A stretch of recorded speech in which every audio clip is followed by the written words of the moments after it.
আজকে আমি একটা বিবেস প্লেয়ারের মুখোশ খুলে দিব। তোমাদের জানতে মন চায় না নতুন যারা ক্রিয়েটর আছে লাখ লাখ সাবস্ক্রাইবার ফলোয়ার থাকার পরেও, ভালো ভিউ থাকার পরেও কেন তারা বিবেস পায় না, কেন তারা পার্টনার প্রোগ্রামে ঢুকতে পারে না? পারে না এইসব কিছু বিবেস প্লেয়ারদের কারণে, যারা উপর দিয়ে ভালোর মুখোশ পইরা আছে। ভয়েসটা শোনার পরে তোমরা কমেন্টে বইলা যেও এটা কোন বিবেস ইউটিউবার। আচ্ছা, তোমরা তো দেখা যায় এখনো, হ্যাঁ অবশ্যই তোমরা সবাই বাংলাদেশের নাগরিকই, এর জন্য চিন্তা ভাবনা বাংলাদেশের মতোই আসে। দ্যাটস ওয়াই এখানে তোমরা কি মনে করো যে তোমরা আন্দোলন করে তোমরা গেরিনাকে মানে ফ্রি ফায়ারকে বাংলাদেশ থেকে উধাও করে দিতে পারবা?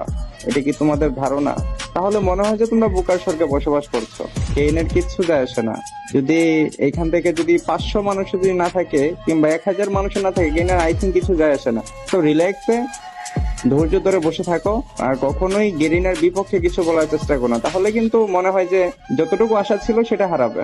তো হাইপার হওয়ার কিছুই নাই, গেরিনার বিরুদ্ধে কোনো কথা বলো না। আন্দোলন করলে 500 1000 কেন করবো? পুরো ফ্রি ফায়ার কমিউনিটির প্লেয়াররা আন্দোলন করবো, তখন ঠেলা